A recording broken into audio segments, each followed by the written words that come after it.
Dealing with hidradenitis suppurativa, HS, is tough, but you're not alone. Before I started Cosentyx, I looked at the website and saw it had many years of clinical research. That made me feel confident. Cosentyx secukinumab is prescribed for adults with moderate to severe hidradenitis suppurativa, HS. Don't use if allergic to Cosentyx. Get checked for TB before starting. Increased risk of infections and lowered ability to fight them may occur, like TB or other serious bacterial, fungal, or viral infections. Some were fatal. Tell your doctor if you have an infection or symptoms like fevers, sweats, chills, muscle aches, or cough, had a vaccine or plan to, or if IBD symptoms develop or worsen. Serious allergic reactions and severe eczema-like skin reactions may occur. Learn more at 1-844-COSENTYX or Cosentyx.com. Don't wait. Ask your dermatologist about Cosentyx. Un profeta valiente fue enviado para confrontar a un rey idólatra. Él desafió el altar de Betel, vio un milagro suceder delante de sus ojos y rechazó hasta un banquete real por causa de la orden de Dios. Pero, en medio del camino de regreso a casa, algo inesperado sucedió. Una mentira sutil, una invitación peligrosa. Y el final de su historia fue tan trágico como sorprendente. ¿Qué habrá hecho este hombre para nunca más volver a casa? Historias como esta nos hacen pensar dos veces antes de confiar en cualquier voz, incluso en aquellas que parecen venir de Dios. Si este tema te despierta, ya deja tu me gusta, suscríbete aquí al canal y envía este vídeo a alguien que valore la verdad de la palabra. Hay mucha gente necesitando escuchar lo que sucedió con este profeta antes de que cometan el mismo error. Tras la muerte de Salomón, el trono de Israel fue entregado a Roboam, su hijo. Sin embargo, su decisión inflexible y arrogante ante el clamor del pueblo provocó la división del reino. 10 tribus rompieron con la casa de David y formaron el reino del norte, entregando su lealtad a Jeroboam. Solo Judá y Benjamín permanecieron con Roboam, consolidando el reino del sur. Esta división no fue solo política. Fue una fractura espiritual que redefinió los destinos de la nación elegida. El nuevo rey del norte, temiendo que su pueblo regresara al templo de Jerusalén y con ello al dominio de Roboam, decidió fabricar una nueva religión. Creó 2 terneros de oro, erigió altares y estableció un sacerdocio paralelo. Todo esto en nombre de la seguridad de su trono. Pero al hacerlo, arrastró al pueblo hacia una apostasía institucionalizada. La idolatría promovida por Jeroboam no fue una simple influencia cultural. Fue un golpe frontal contra la alianza establecida entre Dios e Israel en el Sinaí. Al crear centros de culto en Dan y Betel, Jeroboam no solo desvió a los israelitas del templo, sino que usurpó el papel del verdadero culto con una imitación profana. El altar en Betel se convirtió en un símbolo de la ruptura con el Señor. Era allí donde los sacrificios eran ofrecidos a ídolos en nombre de un Dios que no era el Dios de Abraham, Isaac y Jacob. Aquella estructura, aunque cargada de ceremonias y apariencia religiosa, estaba contaminada por la rebelión y el engaño. La elección de Betel como uno de los centros principales de este culto no fue aleatoria. Betel tenía un pasado sagrado. Fue el lugar donde Jacob tuvo un encuentro con Dios y erigió una piedra como altar. Jeroboam tomó un lugar históricamente reverenciado y lo corrompió, convirtiéndolo en un centro de idolatría. Esto revela algo profundamente trágico. Cuando la verdad es manipulada y lo sagrado es corrompido, las consecuencias se vuelven aún más severas. Era en este escenario de crisis espiritual, de una nación que había vuelto la espalda a su Dios, que un profeta anónimo fue enviado por orden divina. Este profeta no era del reino del norte, vino de Judá, donde aún había una remanente fidelidad al Señor. Su misión era clara y audaz: confrontar al rey en su propio altar y denunciar el pecado de toda una nación. El viaje del profeta era más que una simple travesía geográfica. Era un enfrentamiento entre luz y oscuridad, verdad y falsedad, fidelidad y traición. Llevaba en sí no solo palabras, sino la presencia de un Dios que aún se negaba a abandonar a su pueblo, incluso ante su obstinación. Y es exactamente en este punto donde la narrativa se viste de tensión dramática. Un hombre común, obedeciendo una orden divina, se aproxima a un altar profanado, donde el rey está rodeado por sacerdotes falsos y rituales paganos. Lo que sucederá a continuación marcará no solo el destino del profeta, sino que dejará una advertencia eterna para todos, aquellos que osan jugar con lo sagrado. El escenario está preparado, el conflicto es inevitable.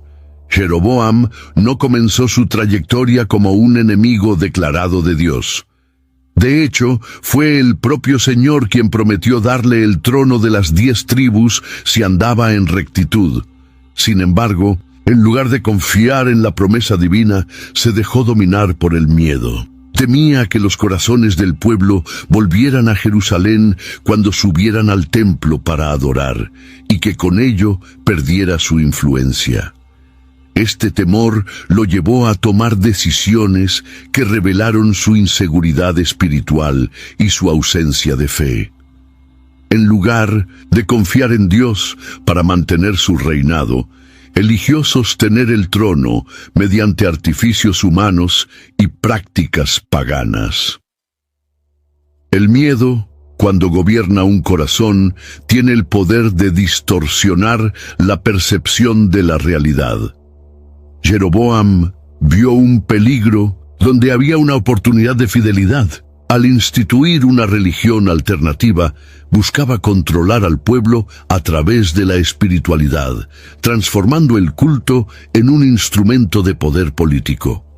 Los terneros de oro, colocados en Dan y Betel, no eran solo símbolos de idolatría, eran estrategias de manipulación. Les decía al pueblo: «Ved aquí a tus dioses, oh Israel, que te sacaron de la tierra de Egipto», como está registrado en 1 Reyes capítulo 12, versículo 28. Con esto, repetía el mismo error cometido por Aarón en el desierto. Jeroboam no solo creó nuevos ídolos, sino un nuevo calendario religioso y un sacerdocio ilegítimo, compuesto por hombres que no eran de la tribu de Leví.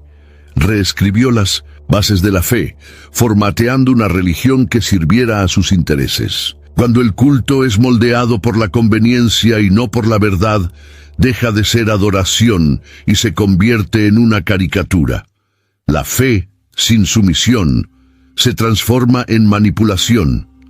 Y Jeroboam se convirtió en el arquetipo del rey que prefirió la popularidad a la obediencia, el control a la quebrantación.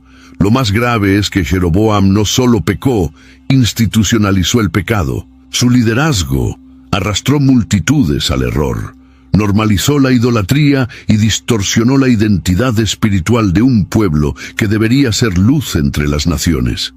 El altar de Betel, aunque impresionante a los ojos humanos, era una aberración ante el Dios Santo, y aún así continuaba allí funcionando, recibiendo sacrificios, sin que hubiera una respuesta inmediata del cielo. Es en este punto que comprendemos la gravedad del silencio divino. Nunca es señal de aceptación. Dios puede esperar, pero no ignora. Observa, juzga y a su debido tiempo responde. La respuesta vendría, no con un ejército ni con un terremoto, sino con la voz solitaria de un profeta desconocido, enviado para declarar juicio ante un altar profanado. Frente al altar en Betel, Jeroboam estaba en la cúspide de su arrogancia espiritual. Rodeado por sus sacerdotes, confiado en su estructura religiosa recién creada, no imaginaba que aquella ceremonia sería interrumpida de forma tan dramática. El altar, símbolo de su independencia religiosa, se había convertido en la propia prueba de su rebelión. Y Dios, que hasta entonces había estado callado, ahora hablaría. Y usaría para eso a un profeta venida de Judá, sin nombre, sin título, pero con autoridad del cielo. Al llegar, el hombre de Dios no dirige su palabra al rey, sino al altar. Profetiza contra la propia estructura de la idolatría. Altar, altar, así dice el Señor. He aquí que un hijo nacerá a la casa de David, cuyo nombre será Josías, el cual sacrificará sobre ti a los sacerdotes de los altos, que sobre ti queman incienso, y huesos de hombres se quemarán sobre ti. Estas palabras, registradas en 1 Reyes capítulo 13, versículo 2, están cargadas de peso profético. Anuncia un evento que ocurrirá siglos después, durante el reinado de Josías, rey de Judá, que de hecho vendría a destruir los altares idólatras y a quemar huesos humanos sobre ellos.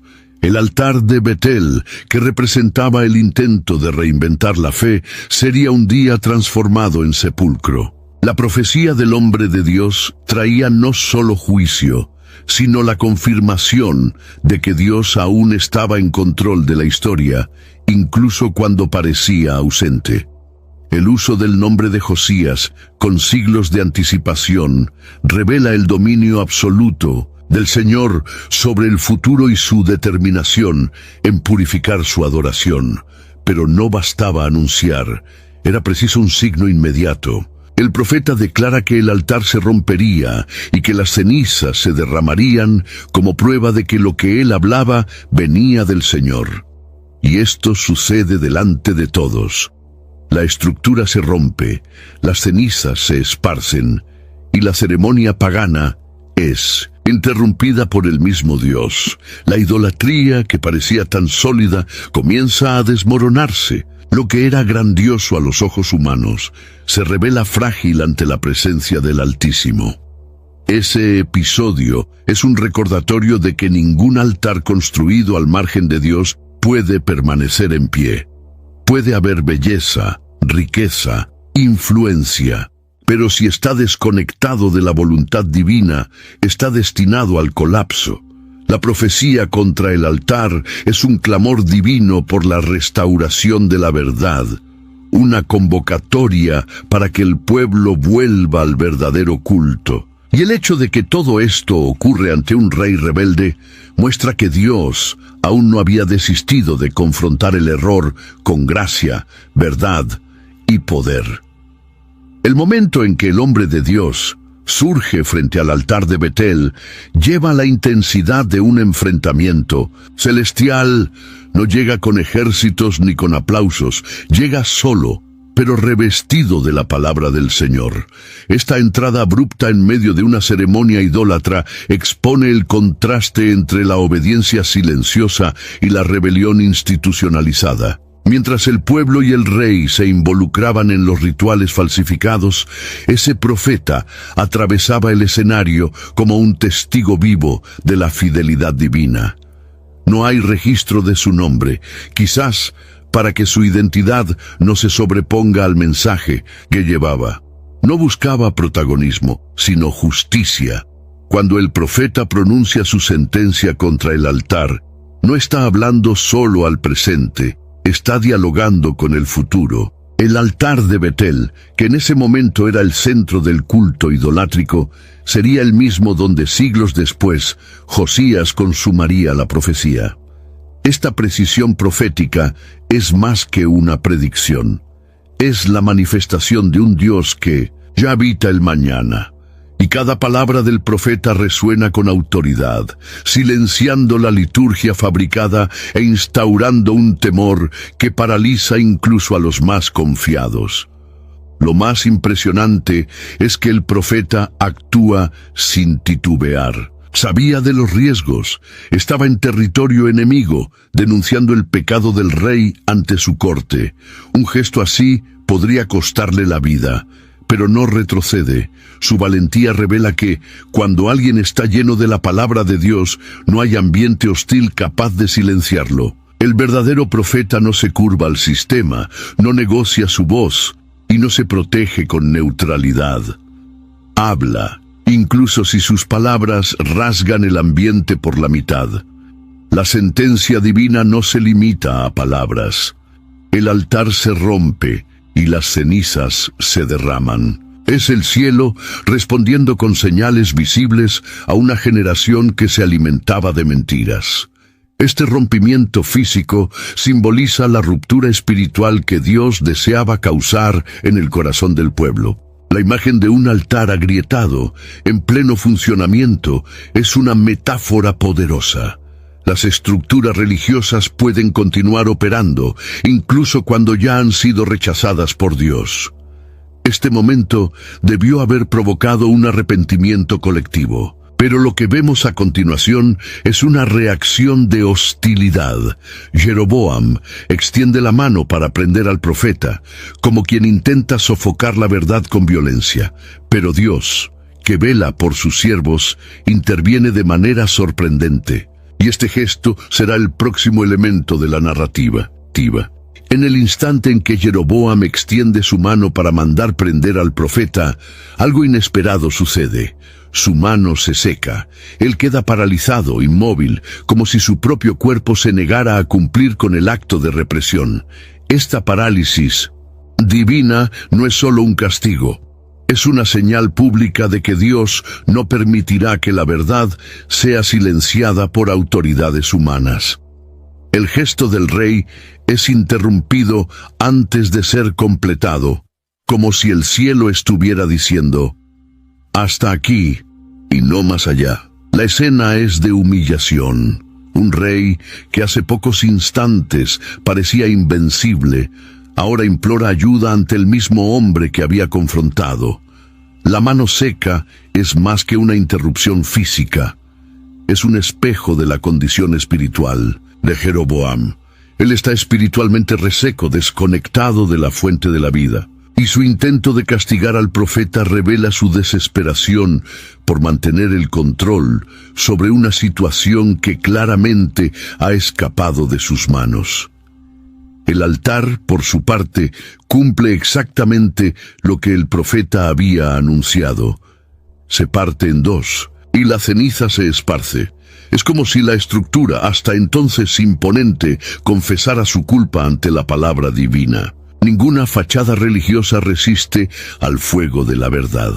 Y a pesar de que la ceremonia estaba llena de formalidades, bastó una única palabra del Señor para que toda aquella escenificación se derrumbara ante los ojos de todos. Ese momento es una lección para los líderes de todos los tiempos. Autoridad sin sumisión a Dios es frágil, fuerza sin integridad es vacía, y cuando alguien intenta utilizar el poder para silenciar la voz profética, se coloca en una ruta de colisión directa con el juicio divino. La mano seca de Jeroboam permanece como un símbolo eterno del precio de intentar controlar lo que es sagrado. Sin embargo, el profeta no se venga. No utiliza el momento de debilidad del rey para avergonzarlo.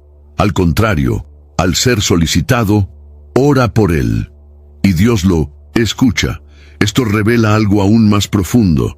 El profeta no estaba movido por vanidad o ira, sino por obediencia. Y aun ante la afrenta, aún extiende gracia a quien quiso herirlo. Este detalle nos enseña que el verdadero siervo de Dios no solo denuncia el pecado, sino que intercede hasta por sus enemigos. Al verse con la mano seca, Jeroboam, antes arrogante y desafiante, ahora clama por la misericordia de aquel mismo profeta a quien había intentado prender. El contraste es impactante. El rey que intentaba controlar el culto ahora depende de la intercesión de un hombre desconocido para recuperar su salud. No busca a los sacerdotes que había designado ni los altares que construyó. Instintivamente se vuelve al verdadero portavoz de Dios. Este gesto revela que en el fondo Jeroboam sabía que aquel profeta no hablaba de sí mismo, sino que llevaba la autoridad del Señor. El profeta, sin dudar, ora por él. No hay discurso, ni exigencia de arrepentimiento. Él simplemente ora, y la mano del rey es restaurada. Este milagro inmediato muestra que la gracia de Dios aún estaba disponible, incluso en medio de tanto pecado. Era una nueva oportunidad para Jeroboam de arrepentirse, reconsiderar su camino y volver al Señor. Dios había expuesto el error, juzgado el altar y curado al rey. Todas las herramientas para una transformación estaban allí, reunidas en aquel breve momento. Pero el corazón de Jeroboam, aunque tocado, no fue transformado. Invita al profeta a ir a su casa, como quien intenta transformar una experiencia divina en un banquete político. La invitación no era un gesto de gratitud pura, era un intento de absorber al profeta en su narrativa, dar una apariencia de conciliación religiosa y tal vez neutralizar su mensaje. En el fondo, Jeroboam quería enmarcar al hombre de Dios en su lógica de poder. El profeta, sin embargo, rechaza la oferta con firmeza, afirmando que incluso si el rey le ofreciera la mitad de su palacio, no aceptaría, y refuerza que ha sido ordenado no comer pan ni beber agua y no regresar por el mismo camino.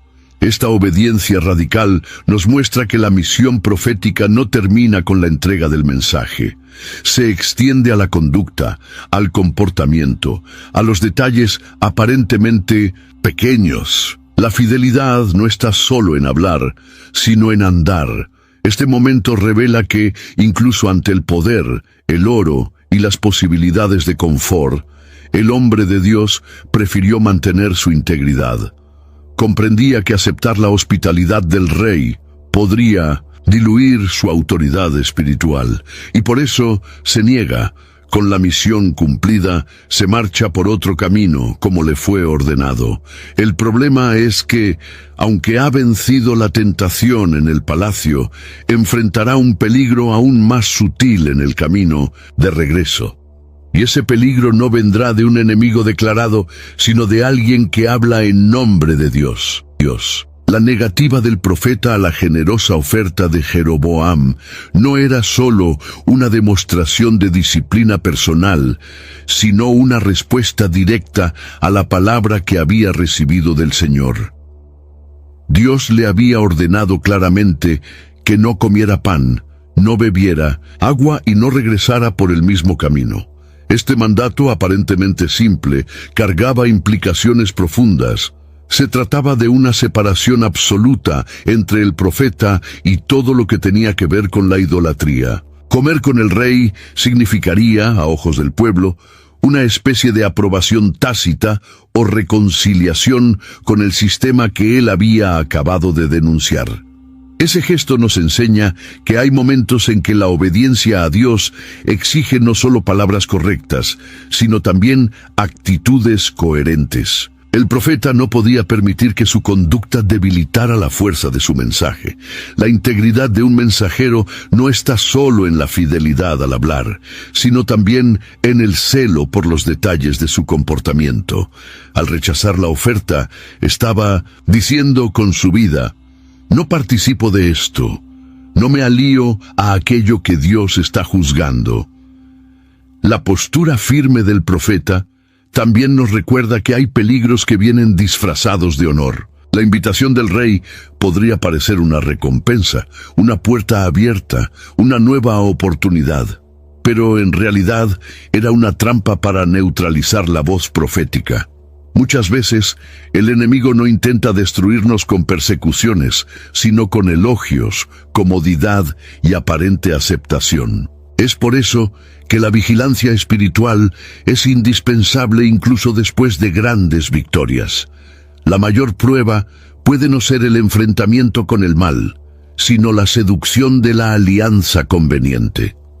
La decisión de regresar por otro camino no era solo literal, era simbólica, representaba una ruptura total con el sistema idólatra. El profeta no podía seguir los mismos pasos de su ida como quien desea revivir los hechos o cosechar los lauros de la misión cumplida. Dios estaba enseñando, a través de él, que la misión profética no tiene lugar para la vanidad, la repetición o el regreso. La obediencia debe ser integral y continua, incluso cuando todo parece ya haber terminado. Sin embargo, este celo inicial no fue suficiente para garantizar el viaje hasta el final. En medio del camino surgirá un obstáculo inesperado. No será un rey, ni un soldado, sino otro profeta. Un hombre que hablaba en nombre de Dios, pero cuyas palabras contradicen la orden original. El drama de la narrativa alcanza un nuevo nivel cuando nos damos cuenta de que no todo discurso religioso lleva la verdad, y que el engaño más peligroso puede venir precisamente de donde menos se espera. Después de rechazar la oferta del rey y partir por otro camino, el profeta parece seguro. Su misión había sido cumplida. El altar profanado fue juzgado, el rey fue humillado y curado, y él había permanecido fiel a la palabra de Dios. Todo indicaba un final honorable para un siervo obediente. Sin embargo, es precisamente en este regreso que la narrativa cambia de tono. El peligro ahora no viene de fuera, sino de dentro de la comunidad religiosa. El profeta, cansado y probablemente vulnerable emocionalmente, después de un acto tan intenso, se sienta a la sombra de un árbol. Esta pausa revela algo humano. Incluso los más fuertes tienen sus momentos de agotamiento y distracción. Mientras tanto, un viejo profeta que vivía en Betel escucha, a través de sus hijos, todo lo que había sucedido. Rápidamente monta un asno y va al encuentro del hombre de Dios.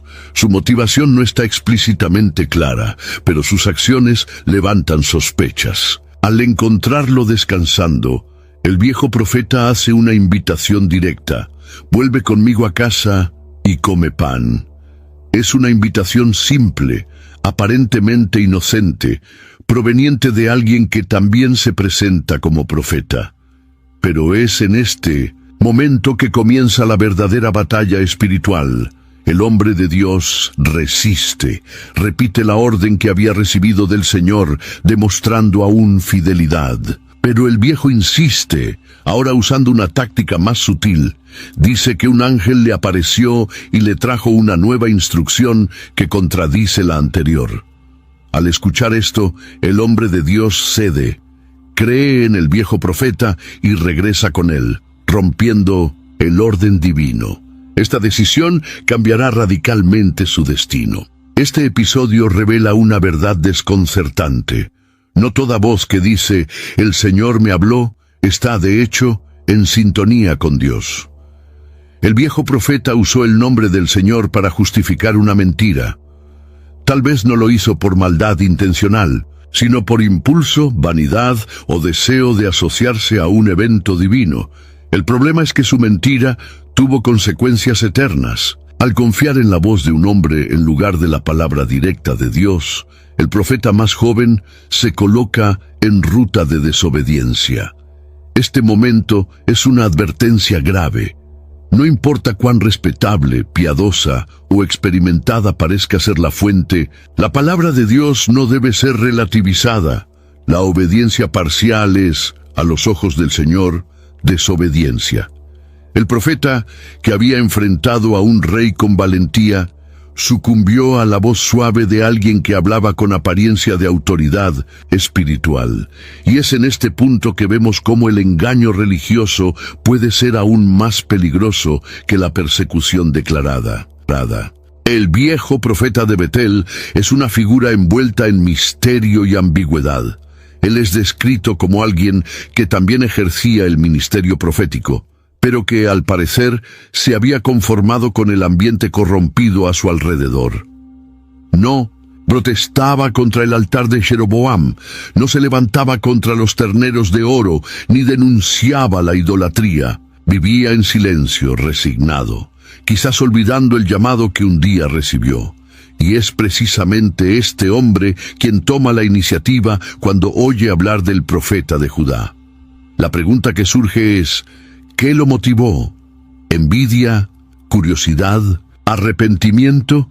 Su primera actitud es montar su asno y salir al encuentro del hombre de Dios. Cuando lo encuentra, ofrece hospitalidad, pero usa una mentira para convencerlo.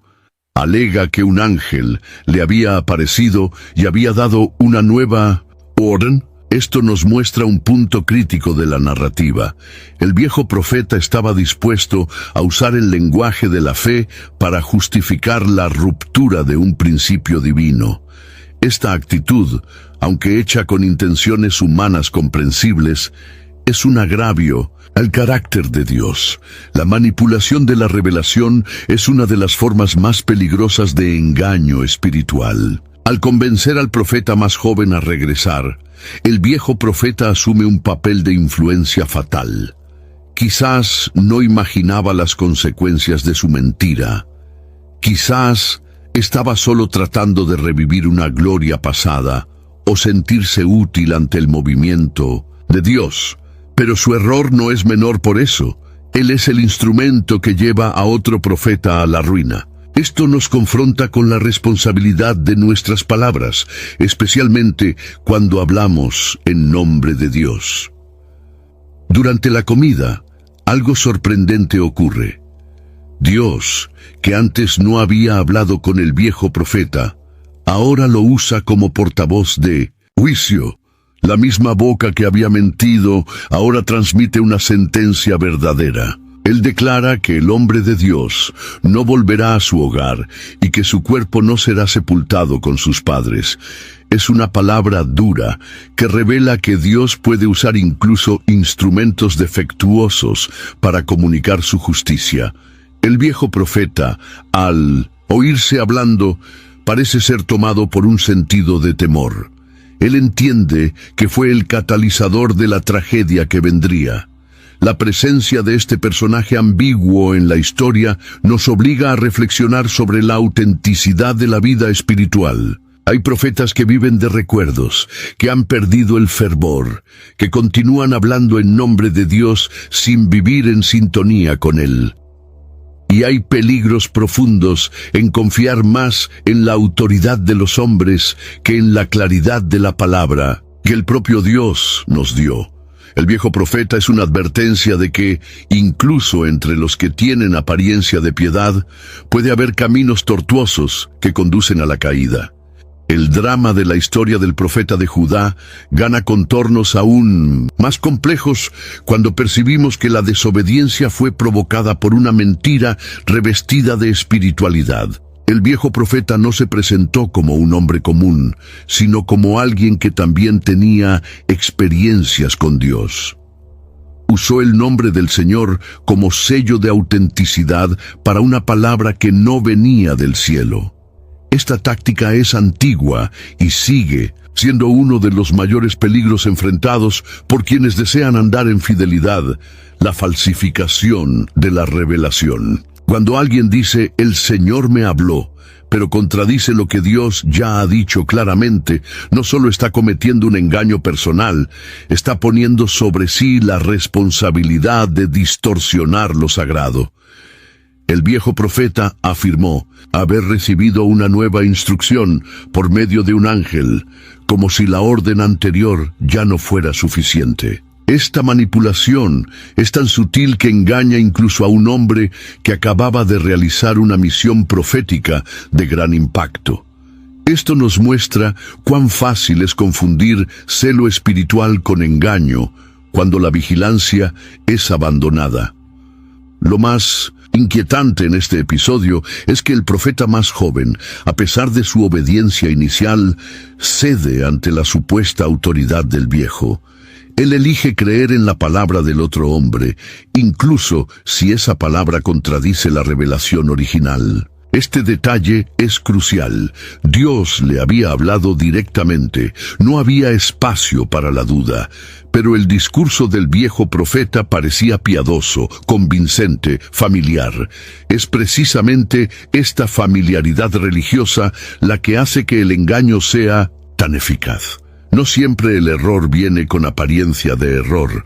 A veces viene con una voz suave, llena de buenas intenciones, pero que conduce al abismo. La mentira con apariencia de piedad es uno de los instrumentos más peligrosos del enemigo, porque no se presenta como un agravio abierto, sino como un consejo bien intencionado. No destruye con gritos, sino con susurros. Y cuando se basa en el lenguaje de la fe, puede parecer aún más auténtica. El error del viejo profeta no fue solo mentir, sino usar el nombre del Señor como aval de su mentira. Este es un pecado grave, pues compromete la confianza en la palabra divina y distorsiona la percepción de quién es Dios. Este episodio nos enseña que la fidelidad a la voz de Dios exige discernimiento continuo, coraje para resistir las presiones y humildad para permanecer en la instrucción recibida. No basta con comenzar bien, es necesario ir hasta el final, y el final del profeta que se dio al engaño revela el alto precio de alejarse de la ruta original, incluso por una razón aparentemente legítima. Lo que hace que la narrativa sea aún más impactante es el hecho de que, tras la mentira del viejo profeta, Dios realmente habla a través de él, no para validar su falsedad anterior, sino para emitir una sentencia incuestionable de juicio. Este giro dramático nos confronta con una verdad desconcertante. Dios puede, en su soberanía, usar incluso instrumentos imperfectos para declarar su voluntad. El mismo hombre que engañó ahora profetiza con precisión, y su boca se convierte en el canal de la disciplina divina. Esta intervención divina evidencia que, aunque el hombre de Dios haya sido víctima de engaño, también era responsable de su decisión. La orden de Dios fue clara, directa e innegociable. Ninguna revelación posterior que contradijera esta orden podría ser aceptada. Al hacer caso a una nueva instrucción, el profeta invalidó su propia misión, y ahora, por medio del mismo engañador, Dios lo confronta con las consecuencias. Esta escena es uno de los momentos más duros de la narrativa. No hay retorno, no hay apelación, no hay nuevo alivio. La sentencia es pronunciada con sobriedad. Él no será sepultado con sus padres. Este detalle es significativo. Ser sepultado con los padres en Israel era señal de honor y de bendición. Era el cierre natural del viaje de un justo. Ser privado de este derecho era una señal de desaprobación. La pena no era solo física, sino simbólica. El profeta perdería su herencia, su lugar entre los que sirvieron fielmente. Esto muestra que para Dios no es suficiente llevar a cabo una gran hazaña espiritual. El final del camino importa tanto como el comienzo. Una misión poderosa no protege contra los peligros de la relajación espiritual posterior. Es chocante que la misma voz que mintió ahora traiga juicio verdadero. Esto plantea cuestiones sobre la complejidad de la instrumentalidad divina. Dios no necesita de perfección para hablar, pero exige obediencia de quien escucha. El viejo profeta se convierte, paradoxalmente, en una herramienta para recordar que la verdad de Dios no está condicionada al carácter del mensajero, sino a la fidelidad del mensaje. Y al usar a ese hombre para declarar la sentencia, Dios deja claro que nada escapa a su control, ni siquiera los desvíos humanos. El mensaje es claro y cortante. Dios toma en serio lo que dice, y espera que sus siervos también lo hagan. La voz divina puede sonar incluso en medio del engaño, pero siempre reafirmará lo que ya ha sido establecido. El profeta de Judá desconsideró esto, y pagaría el precio con su propia vida. Su historia es una advertencia severa sobre los riesgos de hacer caso a cualquier otra voz, cuando ya se conoce la voluntad del Señor. El día siguiente trae el cumplimiento silencioso e implacable de la sentencia pronunciada. El profeta de Judá, tras comer y beber en la casa del viejo profeta, sigue su camino.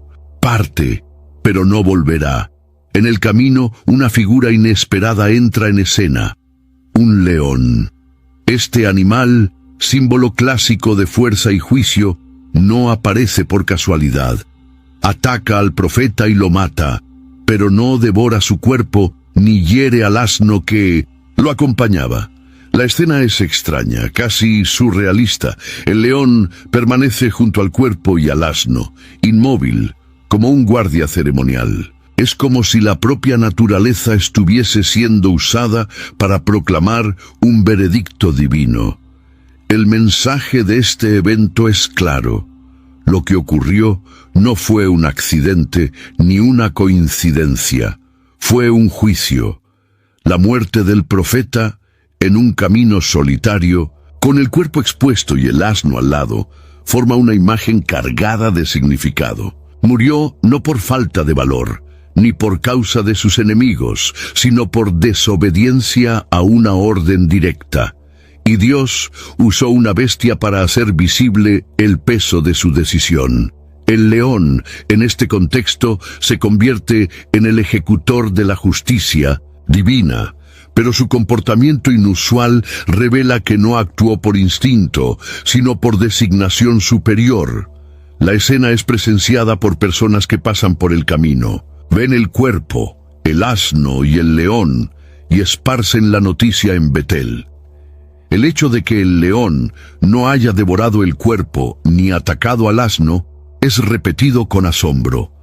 Esto refuerza la idea de que había algo sobrenatural en ese evento.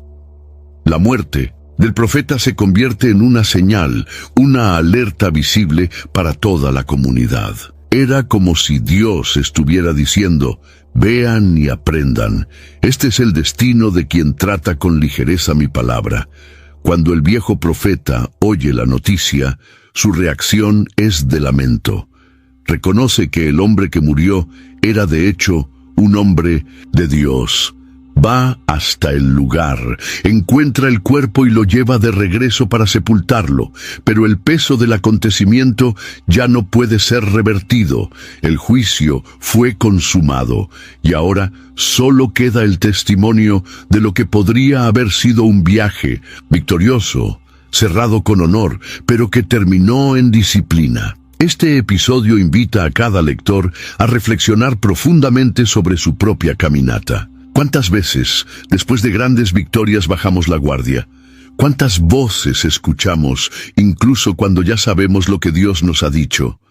La historia del profeta muerto por un león no es solo una advertencia, sino un espejo. Nos recuerda que el final importa y que la obediencia total es la única respuesta aceptable a la voz del Señor. La imagen del cuerpo extendido en el suelo, con el león parado al lado y el burro inerte, no puede ser ignorada como un simple accidente trágico. Ella carga un mensaje visual lleno de simbolismo. El león no ataca ni devora, el burro no huye. Los dos permanecen allí, estáticos, como centinelas ante un juicio sellado. Esta escena impactante funciona como un monumento vivo al juicio de Dios. No solo asusta, enseña. Es como si el propio ambiente natural atestiguara la gravedad de desobedecer una orden directa del Altísimo. Las personas que pasaron por ese camino vieron lo que había ocurrido. La historia se esparció por Betel. El silencio del león hablaba más que cualquier predicación. La obediencia selectiva, incluso si está seguida de grandes actos de fe, no es suficiente. Dios exige sumisión plena. Y cuando Él establece límites, cualquier intento de reinterpretación, aunque parezca espiritualmente fundamentada, pone al siervo en riesgo. La muerte del profeta no fue solo un fin abrupto. Fue una proclamación viva del celo divino por su palabra. El burro, en este contexto, representa la fidelidad. Caminó con el profeta hasta el fin e incluso ante la bestia permaneció firme. El león, por su parte, simboliza el juicio. ejecutando la orden divina con precisión, sin exceder ni fallar. El cuerpo del profeta, entre los dos, se convierte en el marco visible de que no todos los que comenzaron bien terminan de la misma manera. Todo allí estaba posicionado por una razón. Nada era aleatorio. Cada elemento en ese camino hablaba a la conciencia de quienes pasaban por allí y atestiguaban la escena. El viejo profeta, al saber lo ocurrido, se conmueve. Reconoce que ese hombre era, de hecho, un siervo de Dios. Pero su reconocimiento llega demasiado tarde. El remordimiento no borra las consecuencias de la mentira. Incluso habiendo mentido, el viejo profeta ahora trata con respeto el cuerpo de aquel que fue engañado por su palabra. Prepara el entierro, lo coloca en su propia tumba y hace un pedido solemne que cuando muriera fuera enterrado junto a él. Era su forma silenciosa de honrar a quien había sido fiel hasta el punto de la caída. Este pedido revela un destello de conciencia. El viejo profeta sabía que el mensaje de aquel hombre era verdadero, que su muerte era un testimonio de que Dios aún hablaba, aún juzgaba, aún llamaba al pueblo al arrepentimiento, y al desear reposar a su lado, incluso después de la muerte, tal vez estaba tratando de reconectarse con una verdad que había negligido durante mucho tiempo. El camino donde el cuerpo yacía se convirtió, por un tiempo, en el púlpito más poderoso de Israel. Al preparar el entierro del hombre de Dios, el viejo profeta demuestra un profundo pesar. Pero la pregunta que flota es, ¿su lamento fue fruto de un verdadero arrepentimiento o solo remordimiento? La diferencia entre los dos es sutil, pero esencial. El remordimiento reconoce el error, pero permanece sin transformación. El arrepentimiento, por otro lado, cambia el rumbo, revierte la conducta y busca una reparación real. El viejo profeta honra al hombre que engañó, llora su muerte y desea ser enterrado con él. Pero en ningún momento hay indicio de que se haya levantado contra el altar de Betel o abandonado la ciudad contaminada por la idolatría. El dolor que siente es legítimo. Tal vez, al ver la consecuencia de su mentira, se haya sentido abrumado por un sentido de culpa. Puede haber recordado los días en que también fue usado por Dios con fidelidad y se haya avergonzado del estado espiritual en que se encontraba. El deseo de compartir la sepultura con el profeta de Judá puede revelar un intento de reconectarse con la autenticidad que había perdido. Pero la ausencia de cambio práctico en su vida debilita ese gesto. No basta con reconocer que el otro era un verdadero siervo de Dios. Es necesario responder a esa verdad con transformación personal. El silencio del viejo profeta después del entierro es ensordecedor. No hay registro de que haya confrontado a Jeroboam, o denunciado el altar, o abandonado Betel. Él sigue donde siempre estuvo. Esta inercia espiritual es un retrato doloroso de muchos que, incluso después de haber sido testigos del juicio, siguen cómodos en la religión corrompida. El luto puede ser sincero, pero si no conduce a la acción, se vuelve estéril. La conmoción no sustituye a la conversión. Hay, sin embargo, algo curioso en su pedido para ser sepultado con el profeta. Él dice que, cuando la profecía contra el altar se cumpla, todos sabrán que ese hombre realmente hablaba en nombre de Dios. Era como si, en su vejez, el viejo profeta todavía esperara ver la palabra cumplirse, incluso si con retraso.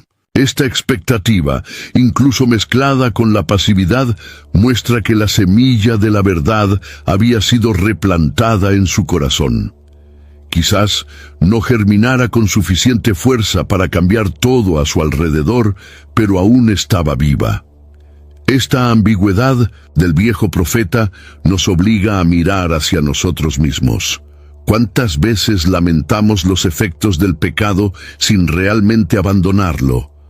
¿Cuántas veces reconocemos la verdad, pero resistimos vivir de acuerdo con ella.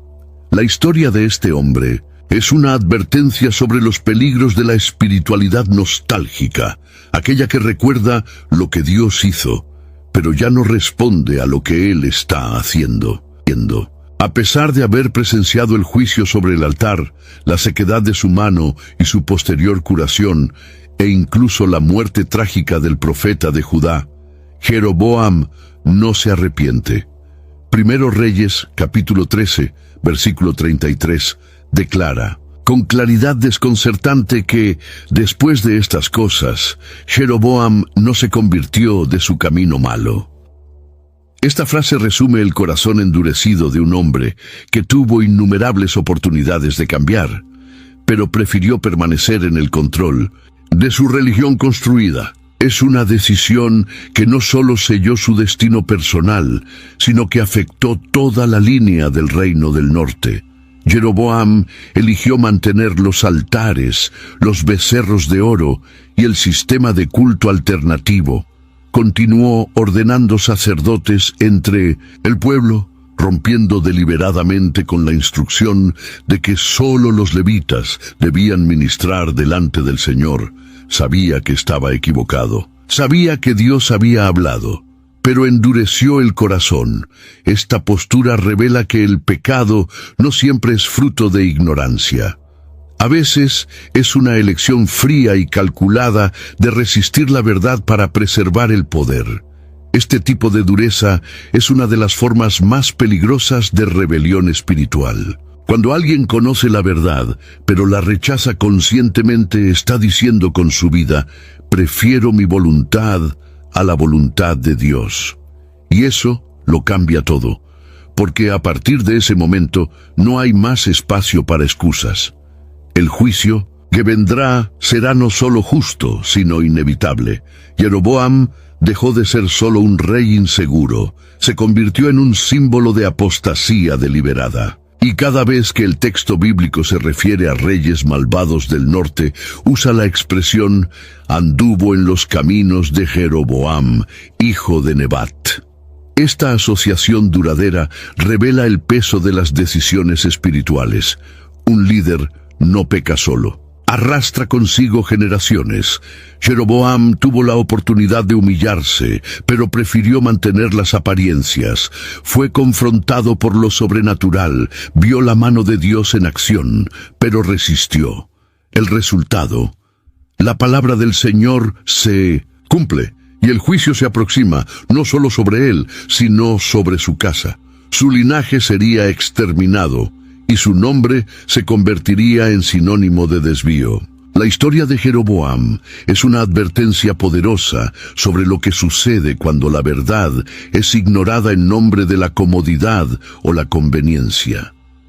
Tuvo el altar agrietado, la mano restaurada y el profeta muerto ante sus ojos.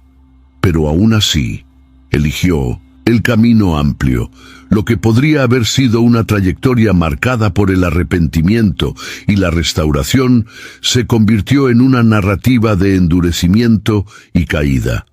Y este capítulo sombrío de la historia de Israel se convierte para nosotros en un espejo perturbador sobre las consecuencias de despreciar las oportunidades que Dios concede. La pregunta que resuena con fuerza tras la muerte del profeta de Judá es inevitable. Si estaba cumpliendo una misión divina, ¿por qué Dios permitió que fuera engañado? La respuesta no está en una supuesta injusticia divina, sino en la complejidad de la responsabilidad espiritual.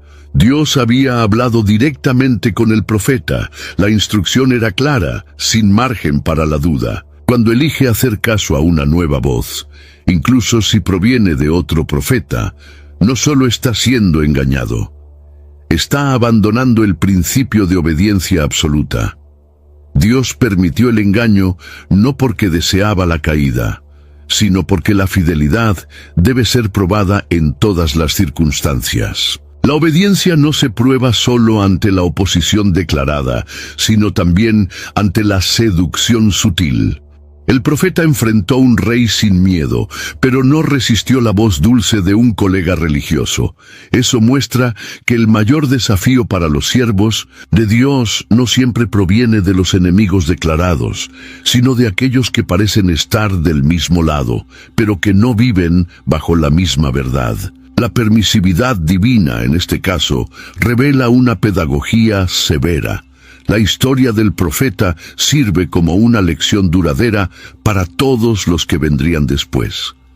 Enseña que la palabra de Dios no puede ser relativizada ni reinterpretada por experiencias subjetivas o por la autoridad de terceros. Incluso alguien con dones espirituales y un llamado legítimo puede fallar si pierde de vista la instrucción original del Señor.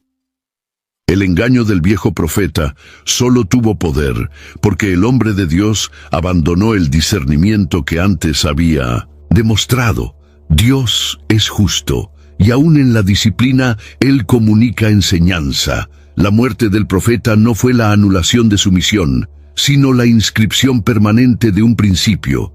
Quien camina con Dios debe mantener los oídos atentos solo a su voz. Todas las otras voces, por más piadosas que parezcan, deben ser filtradas por la verdad revelada. Cuando esta línea se cruza, el riesgo de tropiezo se vuelve real y el resultado puede ser trágico.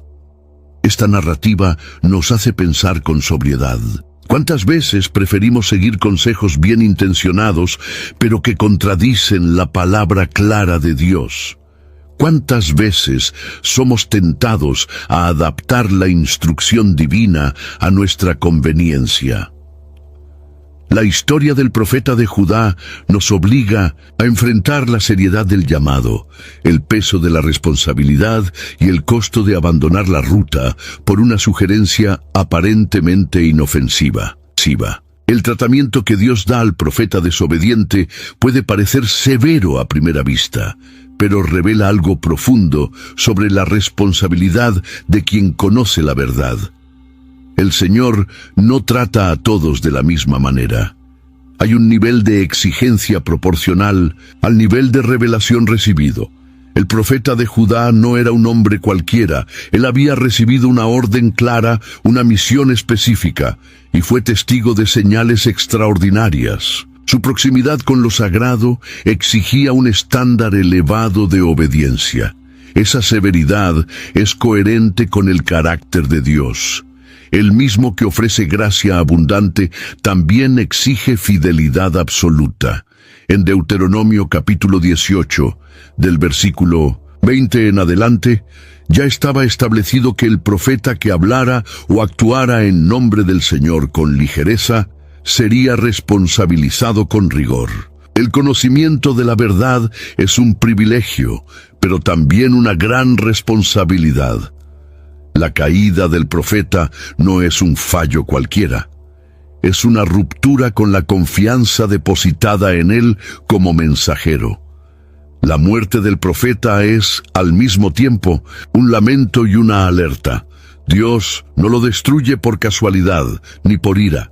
Él lo disciplina con justicia. Su muerte interrumpe una trayectoria que podría haberse extendido con honor, pero que se cerró con juicio. Esto no significa que fue rechazado eternamente, sino que la lección necesitaba ser pública, visible y contundente. La Biblia no silencia sobre los errores de sus héroes. Por el contrario, los expone para que sirvan de advertencia a quienes vendrán después. Esa rigurosidad de Dios también revela el valor de la integridad. En tiempos de relativismo, donde todo parece negociable, la narrativa del profeta recuerda que la palabra de Dios no es una sugerencia.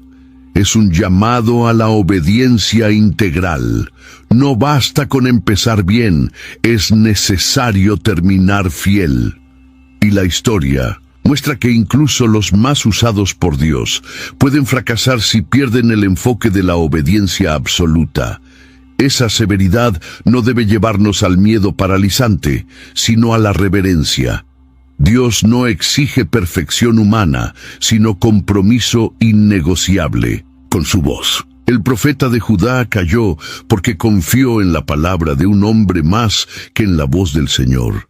Y esa inversión de autoridad espiritual sigue siendo uno de los grandes peligros que acechan a los siervos de Dios hasta hoy.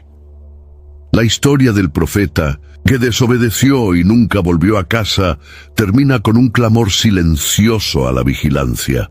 No estamos ante un hombre impío, sino ante un siervo fiel que vaciló en el detalle. Él no fue destruido por pecados escandalosos, sino por una elección aparentemente pequeña, pero grave.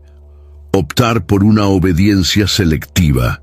Escuchó la voz de Dios, obedeció con valentía, pero luego relativizó lo que sabía ser la voluntad divina y pagó con la vida por este desvío.